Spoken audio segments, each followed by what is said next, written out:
दोस्तों, ईरान से इस वक्त जो तस्वीर सामने आ रही है वो सिर्फ एक देश की नहीं बल्कि पूरे मिडिल ईस्ट की राजनीति को झकझोर देने वाली तस्वीर है। चारों तरफ मातम का माहौल है। वजह सिर्फ युद्ध का डर नहीं बल्कि वह घटना जिसने पूरे ईरान को गहरे सदमे में डाल दिया। इजरायल और अमेरिका कथित मामले में ईरान के सर्वोच्च नेता आयतुल्ला सैयद अली खामनेई का निधन के बाद आज उनका अंतिम विदाई समारोह चल रहा है। पूरे देश में शोक की लहर है। लाखों लोग अपनी नेताओं को आखिरी बार अलविदा कहने के लिए उमड़ पड़े हैं। आज की रिपोर्ट में आपको एक एक तस्वीर दिखाऊंगा कि कैसे पहली बार उनके पार्थिव शरीर को ताबूत में रखकर जनता के सामने लाया गया, कैसे लोगों के आंखों में आंसू नहीं रुक रहे हैं, कौन कौन देश के प्रतिनिधि तेहरान पहुंचे और क्यों इस पूरे कार्यक्रम के बीच एक बड़े हमले की आशंका ने पूरी दुनिया का ध्यान अपनी ओर खींच लिया है। दोस्तों, जैसे ही आयतुल्ला अली खामनेई का ताबूत जनता के सामने लाया गया, पूरा माहौल नारों से गूंज उठा। हजारों नहीं बल्कि लाखों लोग अपनी नेता की आखिरी झलक पाने के लिए सड़कों पर उतर आए। लोगों की आंखें नम थी, कई लोग फूट फूट कर रो रहे थे। हर तरफ मातम का माहौल दिखाई दे रहा था। 28 तारीख के हमले के बाद यह पहली बार था जब उनके पार्थिव शरीर को सार्वजनिक रूप से लोगों के सामने लाया गया। ताबूत के चारों ओर सुरक्षा के कड़े इंतजाम थे, लेकिन भावनाओं के सैलाब किसी भी सुरक्षा घेरे से बड़ा दिखाई नहीं दे रहा था। महिलाएं, बुजुर्ग, युवा, बच्चे, हर वर्ग के लोग अपने सर्वोच्च नेता को आखिरी सलामी देने पहुंचे थे।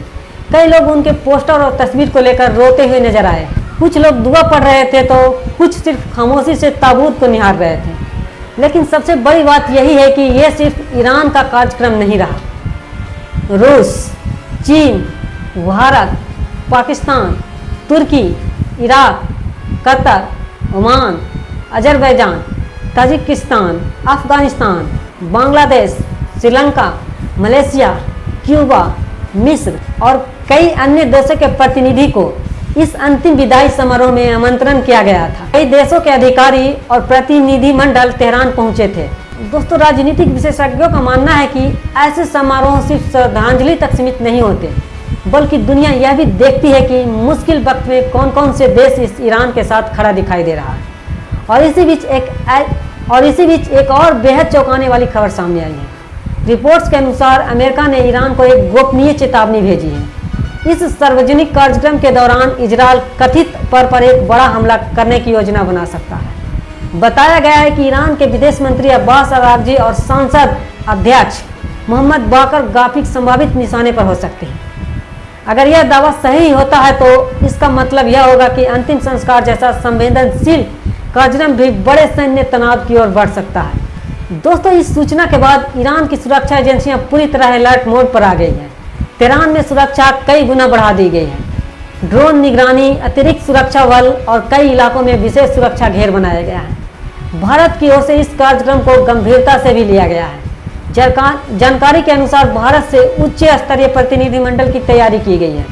वही खबर यह भी सामने आई है कि पीडीसी प्रमुख महमूद मुफ्ती और कांग्रेस के नेता सलमान खुर्शीद भी अंतिम संस्कार में शामिल हो सकते हैं। उधर सोशल मीडिया पर वायरल हो रहे वीडियो में देखा जा सकता है कि तेहरान की सड़कों पर लोगों का जन सैलाब उमड़ पड़ा है। हजारों लोगों के बीच अपने नेता को अंतिम विदाई दे रहे हैं। कई जगहों पर जुलूस निकाले जा रहे हैं और पूरा शहर शोक में डूबा हुआ है। इसी दौरान एक और सैटेलाइट तस्वीर भी चर्चा में है। दावा किया जा रहा है कि हालिया हमले में जिन इलाकों को नुकसान पहुंचाया था वहां पुनर्निर्माण का काम तेजी से चल रहा है। ईरान यह संदेश देने की कोशिश कर रहा है कि हमलों के बावजूद उनकी व्यवस्था और सैन्य ढांचा फिर से खड़ा हो रही है। हालांकि इन सभी दावों की स्वतंत्र पुष्टि अलग अलग स्रोतों से होना जरूरी है, लेकिन इतना तय है कि इन समय ईरान सिर्फ शोक में ही नहीं बल्कि राजनीतिक, कूटनीतिक और सुरक्षा लिहाज से बेहद संवेदनशील दौर से गुजर रहा है। दोस्तों, वैसे में सबसे बड़ा सवाल यही है कि क्या अंतिम संस्कार के बाद भी मिडिल ईस्ट की राजनीति नई दिशा लेगी? क्या इजरायल और ईरान के बीच तनाव फिर से बढ़ेगा? क्या अमेरिका की चेतावनी किसी बड़े खतरे का संकेत थी? और क्या दुनिया एक बार फिर नए टकराव की ओर बढ़ रहा है? इन सभी सवालों के जवाब आने वाले दिनों में सामने आएंगे। जैसे जैसे नई जानकारी, आधिकारिक अप टू डेट सामने आएंगे, हम आपको सबसे पहले सटीक जानकारी पहुंचाएंगे। तब तक के लिए धन्यवाद।